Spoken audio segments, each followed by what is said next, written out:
I'm not going to put it on like I cut it. I'm actually going to turn it around and line it up that way, because that way the pattern fits better, because that's really important underneath your sink to make sure that your tile pattern lines up. It's of utmost importance. So I'm in the process of getting our travel trailer all cleaned up, because I didn't clean it out when we came back from our trip last spring down to Arizona. My bad. But I've been really busy all summer long, and this is the last opportunity that I'm going to have to get this thing cleaned out. I pulled everything out of the cupboards, and I'm resorting stuff, getting things out of here that I don't need in here, that we've never used. I'm using these floor tiles, which are the peel and stick type ones. You can see they peel off and stick, that I pick up at Restores. It's a secondhand store that is run by Habitat for Humanity, and they are secondhand stores that carry building supplies and furniture. They've got books and kind of household stuff. They don't carry clothing. And the one thing that I always look for in the flooring section is these peel and stick tiles. These ones I got for 25 cents each. And you can even see it says it's a Restore, and it was 25 cents per tile. And I got, I think, 6 of them, which I need more, but I have enough to do the cabinet underneath the sink, which is kind of the shelf that is in the worst condition in the trailer. So it's got lots of scratches and stuff on it. These tiles are a lot easier to keep clean than what they put in the RV cupboards. I've used shelving paper. It didn't stick very well for very long. Because they're like a vinyl tile, they're a lot easier to keep clean. And I used them in our old travel trailer, the one that was stolen, and did all of the shelving in the cabinets and under the sink in it, and it wore really, really well. And so now I'm doing it again.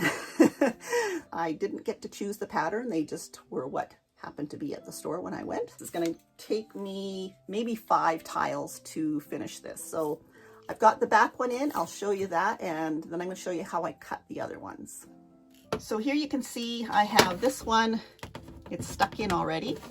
And I need to take this little box out because it's screwed in from the top here, which is keeping me from being able to slip this next tile just underneath here. Here is the next tile that's going to go in, but you can see it overlaps the other tile by this much.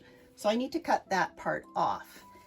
What I'm going to do is I'm going to take a third tile and I'm going to lay it on top of the first tile so that it covers up the second tile. And that's what I'm going to use to make my mark for where I need to cut it off. So I get a pen. So now you can see I have a line. I kind of went on top of the peel and stick paper, but I can still use that as my mark to cut with.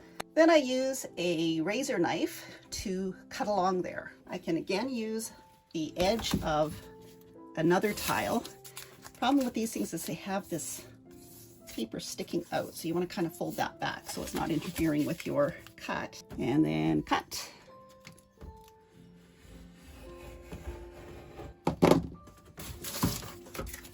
And you can snap it off. Then you just have to cut through the paper. So now I've cut through the paper. Now we're going to peel off the backing. These tiles are quite sticky on the back, so you really won't need any extra glue. So now I'm gonna, oh, I still have the other tile on top there. So get rid of that. And line it all up and press it down. And there we go. I am going to put this little wooden box back on here. It was something that a previous owner had put in here, but it's really handy for keeping your dish soap in without it falling over. So this side over here is going to be a little bit more in-depth cutting and a few more cuts to make. And the reason this hole is here is because this is where the garbage can fits. I'm super impressed with whoever thought of this. So I pried off the little ring that goes around these water hoses here. So I made marks one here and one there, that will go around the pipes over top of the circle. Then I took it over here, pushed it to the back. This is how deep I want the hole to go. I'm going to take that measurement over to here to know how much I need to cut out there. I'm just using the piece of tile that I cut off as my ruler. I'm just going to mark over here how far this way I want to cut. And I'm going to cut down here, and across there. I'm not going to be fancy and try to make circles. So using my edge again, pretty much the right size, I can cut around this piece of leftover piece to make the size I need for the hoses. You kind of have to figure things out as you go with these things. So you can see where I've scored it here, and then I'm just going to join them across there. So now I have this hole to put the pipes through, and we'll dry fit it.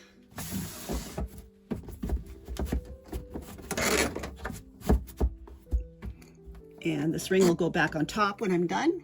So that looks like it works pretty good. So I'm going to peel it off. And there we go. I have a place where I can cut underneath here. It's open to about here. And I'm going to just take my knife and run it underneath, right along the edge of the wood, to cut that piece out. There we go. So that's the third tile in. Now I'm going to do this part right here, and that's going to be easy enough, basically cutting it the same way I did this one here, and I'll get back to you when it's done. So there's all the tiles fitted in and stuck down, and it looks nice and clean, and it's ready for me to reload with all of our under the sink stuff. What do you keep under your RV sink? Let me know in the comments.